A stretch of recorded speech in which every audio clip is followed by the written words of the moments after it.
Hi, welcome back to the cabin. It's Ian from Off Grid with peniglencabinlife. It's roughly 3 o'clock in the morning. Good morning, everybody. I'm up bright and early. I'm in the extension because the cabin is very hot. I've had the fire going all night and it's really dripping hot in there. So that's that. So I've got a couple of shout outs. So hi Jackie and hi to Kev as well. I'm sorry I've been quiet on the channel for the last two weeks or so. I've not done as many videos. I'm back to normal now. Everything should go up as normal. I'm hoping on the main channel to do 1 to 2 videos a week, which you're on now on YouTube. And my Patreon section, I'm planning on doing a lot more videos for Patreon. So if anybody's interested in joining my Patreon, you'll get a lot more content than what you get on YouTube. If you are interested, then the link is in the description below. Now, I want to thank everybody who stuck with me with the channel. I think the world of all my subscribers, and I love you all, so thank you very much for subscribing. Today I want to talk about taking a break from city life and starting a new life, that kind of thing really. So, about 10 years ago, this year I'm coming up to 10 years of being off-grid and living here at the cabin. It's been a long journey, it's been a hard journey as well. I've had ups and downs. Some of you know I suffer with manic depression, which is now called bipolar. I've had that since I was 17.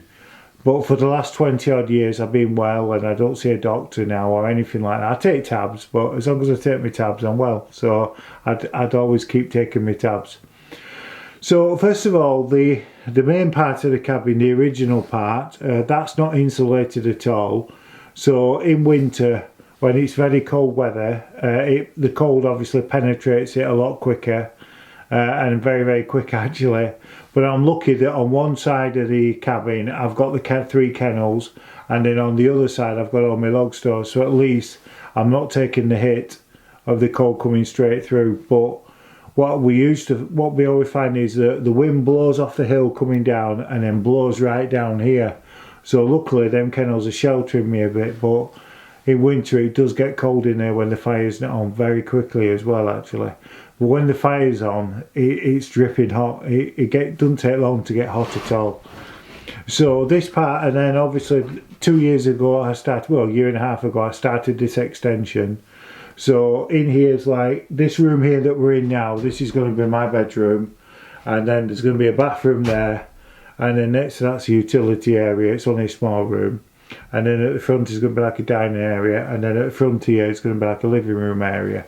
And then hopefully if there's enough room I'm going to put a small porch on the front. So it's going to be nice when it's all done. So that's that. So I'm hoping I'm going to get it done within the next year or so. I'm trying my best to get as much done as I can, but I keep having failing health where I'm doing alright for such a long time and then my stomach will start or my back will start, something like that, you know what it's like. So, but this year I'm looking forward to this year because my mate Kev's on about moving up and living with me. So that'd be good. I've known Kev since I was about 17. We've always been good mates and that, and he was actually my best man at my wedding. So I don't know if that's a good omen in moving here or not, I don't know. So he's coming up September time, so he's stopping for a couple of weeks and then he's making his mind up if he's stopping or not. But he says he wants to stop, so I'm happy for him to stay here. It's another pair of hands helping me here, so I'll get things done a lot quicker as well. Plus it'll be company for me as well. Because the thing is about being off-grid, it's great being off-grid and living in the middle of nowhere. But sometimes if you're the type of person that needs that bit of contact, then you know, it's ideal having somebody round and about. So for me, I'm lucky because on a weekend, most weekends I see Richard and Heather, who's an ex-pot up for me. They usually drive past and I see them and have a natter for 10 minutes, and that's all the contact I have. I don't see anybody else for weeks and weeks. So with Kev being here, obviously he'll be here all the time, so I think at first it'd be a big adjustment for me having somebody here when obviously I'm used to being on my own. But I've always enjoyed my own company, to be fair. So it's going to be a bit different at first. So, but he's on about doing a load of cooking when he's here and everything. He likes cooking and I'll do some with him and things like that. I know I keep saying it, but I'm quite looking forward to him coming actually. So that's about that. So I'm on about this week. I'm really going to push myself and get these boards done up here. And then I mentioned before about that area needs cutting out and putting a new beam in. I'm going to be doing that. Now I've got some good news. My brother's contacted me, and a couple of years ago he bought my nephew a Mac. I think they call him a Mac, which is the big screen one, isn't it? So he bought him a Mac with the keyboard and the mouse and everything like that. It's got 1 terabyte in it. We're brand new, so I know it cost him £2 and I'm going to be buying that off him, and he's going to nip up at some point and deliver the Mac for me and the computer table and stuff like that. So I'm quite looking forward to that. I'm really, well, to be honest with you, I'm really looking forward to seeing Stuart, my brother. I've not seen him for years with this pandemic being on, so I am looking forward to seeing him. So that's about the news with that.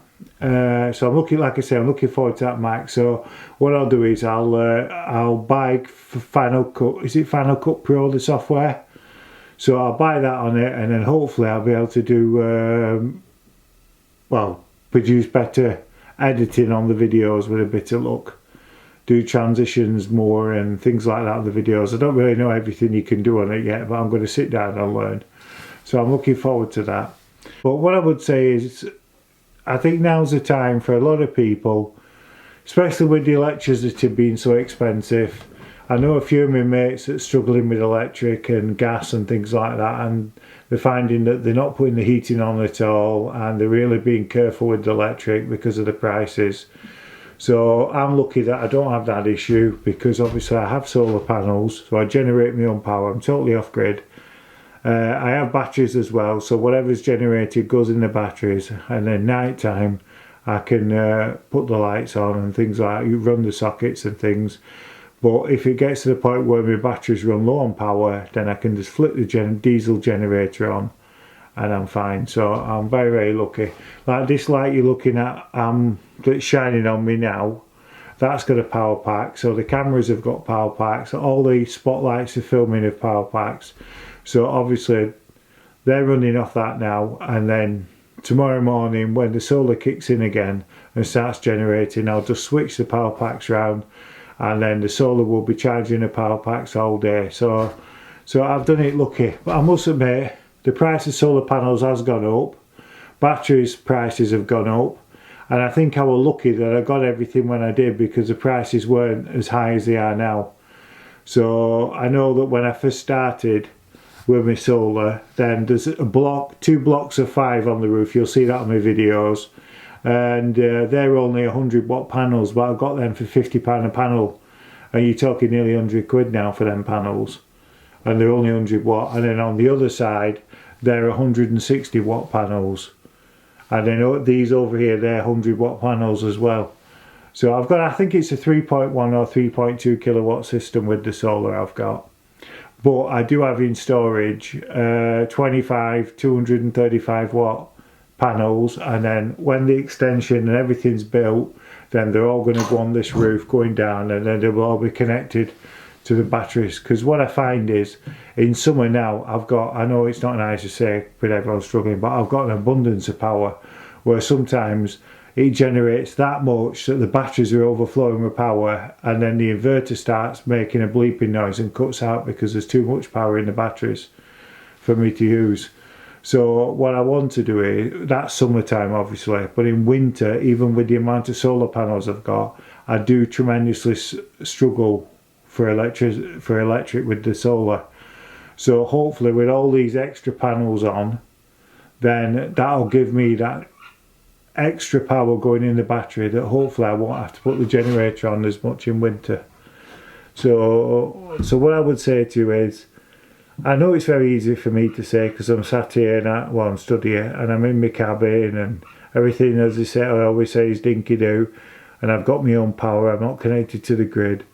But I took the chance and I went off grid, that I could support myself, and it's paid off.